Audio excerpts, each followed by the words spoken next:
ஆகவே நம்முடைய எல்லையை கடந்து மற்றவருடைய எல்லைக்கு உட்பட்டு நாங்கள் மேன்மை பாராட்டுவது இல்லை. அதனால அடுத்த சபையிலிருந்து ஒரு ஆள் வந்தா கேள்வி, எதுக்காக பிரச்சனை, இவ்வளவு காலம் அங்கான இருந்த, அங்கான ரசிக்கப்பட்ட, அங்கான ஞானசானம் எடுத்த, அங்கதான பரிசுத்தாய் பெற்ற, இத்தனை வருஷமும் ஆண்டுடைய வார்த்தை அங்கான கேட்ட, அங்கான ஆராதிச்ச, இப்பயா இங்க வந்த கேட்டியா? கேட்கணும். நமக்கு முன்னே போனவங்க மிஸ் பண்ணிட்டாங்க. நம்முடைய வாழ்க்கையில் அந்த மிஸ்ஸிங் வரக்கூடாது. ஏன்னா பரலோகம் போகணும். எங்கே போகணும்? பரலோகம். சேர்த்து வச்சுன்னா உனக்கு தசவம் கிடைக்கும், காணிக்கை கிடைக்கும். என் சபையில் இவ்வளோ ஆளுன்னு பெருமை பீத்தலாம். பரலோகம் போக முடியாது மாட்டில. பரலோகத்தை பற்றி பாடுவேன், பிரதம் பண்ணுவேன், நீ பரலோகம் போக மாட்டேன். அதனால் அடுத்த சபையில் உள்ளவங்களை என்ன செய்யாத, சேர்க்காத. சேர்க்கறதுக்கு முன்னாடி எதுக்காக இங்கே வந்தாங்க, அவங்களுக்கு இவங்களுக்கு என்ன பிரச்சனை, அந்த பிரச்சனையில நேரடியாக போய் உன்னால் உருவாக்க முடியுமா? அதுக்கு தான் வல்லமை வேணும். இந்த மாதிரி இந்த சிஸ்டர் இவ்வளோ காலம் உங்கள்கிட்ட இருந்தாங்க, இப்போ எங்கள்கிட்ட வந்திருக்காங்க, என்ன பிரச்சனை சொல்கிறாங்க, அது நம்மள்கிட்ட இருக்கக்கூடாதுல்ல? ஊழியக்காரலாகி நம்மகிட்ட இருக்கக்கூடாதுல்ல? நம்ம தேவனுக்கு முன்பா மனிதருக்கு முன்பா யோக்கியமானதை செய்யணும்ல? அதனால நீங்கள் என்ன செய்யுங்க, என்னென்ன விஷயம் ஊழியக்காரன் சைடு செய்யணும், என்னென்ன விஷயம் விசுவாசி சைடு செய்யணும், இப்படித்தான் நம்ம கையில் இருக்க பைபிள் சொல்லு. நீங்கள் என்ன சொல்லுங்க? அது வேண்டாம், வரக்கூடாது, போகக்கூடாது அப்படின்னு சொல்லிட்டாங்க. நல்லதாக போச்சுடா சோத்திரம்னு சொல்லிட்டு வந்துட வேண்டியதுதான். ஆனால் வந்தாலும் சிரிக்கும்.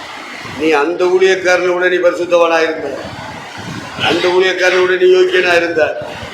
இந்த விசுவாசிட்டு என்ன சொல்லணும் தெரியுமா? பிரச்சனையில் வந்துட்டீங்க, இத்தனை வருஷமும் நடத்துனது ஆவியானவர். அதாவது ஆக்சிடென்ட் ஆச்சு, ஒரு ஆள் வியாதி பட்டுச்சுன்னா உடனே ஆஸ்பத்திரியில் போடுவாங்க. ஆஸ்பத்திரியில் உள்ளவங்க சோமாகிற வரைக்கும் வச்சுருப்பாங்க. சோமாயிட்டா திரும்ப வீட்டுக்கு அனுப்புவானா இல்லையா?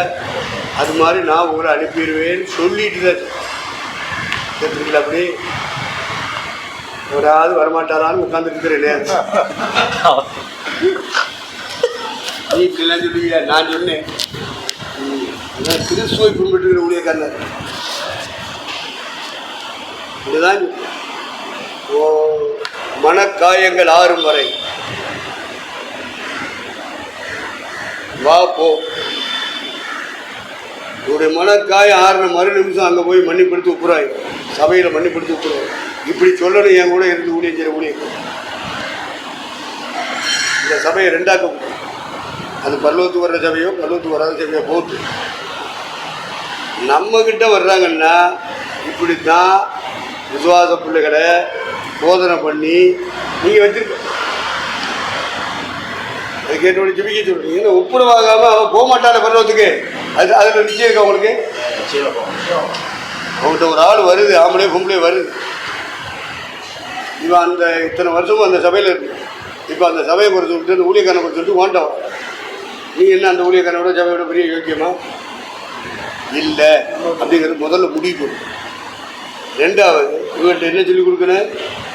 ஒப்புரவானா தான் பரலோகம் போக முடியும்னு சொல்லி கொடுக்கணும்ல. இப்போ போக முடியாது. எனக்கு இப்போ ஆக்சிடென்ட் ஆகி போயிட்டான், பிரச்சனை இருக்கு, ஆஸ்பத்திரியில் கொண்டாது மாதிரி உனக்கு இது ஒரு ஆஸ்பத்திரி மாட்டான்.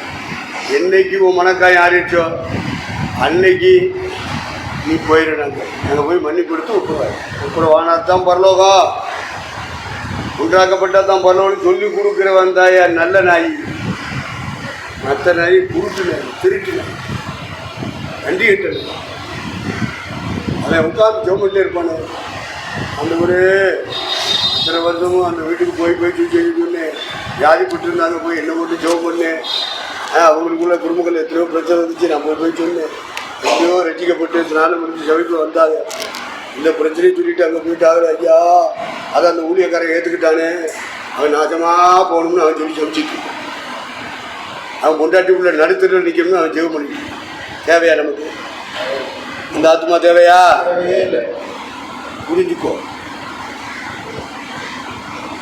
தெரிஞ்சுக்கோ, புரிஞ்சுக்கோ. புரியாட்டா புரியாம போ, விளங்கலைன்னா விளங்காமே போ. இதெல்லாம் ஆவியானவர் இருந்தால் சொல்லிக் கொடுப்பார். நமக்குள்ள பரிசுத்தம் இருந்தால் சொல்லிக் கொடுப்பார். அதான் பிரயோஜனமானவர்களை போதித்து நீ நடக்க வேண்டிய வழியிலே நடத்துகிற ஒரு தேவனாய கர்த்தர் நானே. அவர் தான் பரிசுத்தம் நம்ம கூட இருக்கிறது. அதனால அடுத்த சபையில் உள்ள ஊழியக்காரங்களையோ விசுவாசிகளையோ பிரச்சனையினால வந்திருப்பாங்கன்னா இப்படி தான் சொல்லி வச்சுக்கிறேன். அவங்க காயப்படுத்தப்பட்டு வந்திருப்பாங்க, அவமானப்படுத்தப்பட்டு வந்திருப்பாங்க, நிந்திக்கப்பட்டு வந்திருப்பாங்க. ஆனால் அவங்க நிந்தைய அவமானத்தை எல்லாம் சகிச்சுக்கிட்டு அங்கே தான் இருக்கணும். அதான் சத்தியம். அதுக்கு பயந்துக்கிட்டு இங்கே வந்தால் இந்த சபையில் எங்களை தேடவே மாட்டாங்கய்யா, எங்களுக்கு ஜெபிக்கவே மாட்டாங்கய்யா. உங்கள் பிரசங்கம் எவ்வளோ தேனாக இருக்கு, தேனிலும் தெளிதேனிலும் சொன்ன உடனே மயக்கிற வித்தியா உசு பேத்த தயா செய்வாங்க. பிசாசு அவனுக்குள்ள ஏறி ஒன்னையும் உசு பேத்துவான். நீ அந்த பெருமையில விழுந்துடாத. அந்த பெருமைக்கு இடம் கொடுத்ததுனால நேபுகாத்து நேச்சார்கிட்ட கொடுத்த அதிகாரத்தை ஆளுகையை கர்த்தர் பிடிங்கிட்டாரு.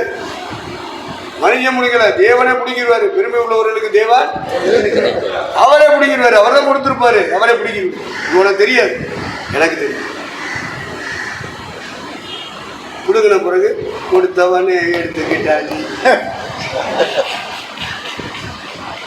இப்படி கொடுப்பாரு, அப்புறம் பிடிக்குவாருப்பா. நம்ம ஆண்டவரை பற்றி புரிஞ்சுக்கிறீங்க. எந்த ஆண்டவர் நமக்கு தந்து ஆசீர்வதிச்சு உயர்த்துறாரு, அதே ஆண்டவர் குடிக்கிட்டு அந்தரத்தில் விட்டுருவாரு.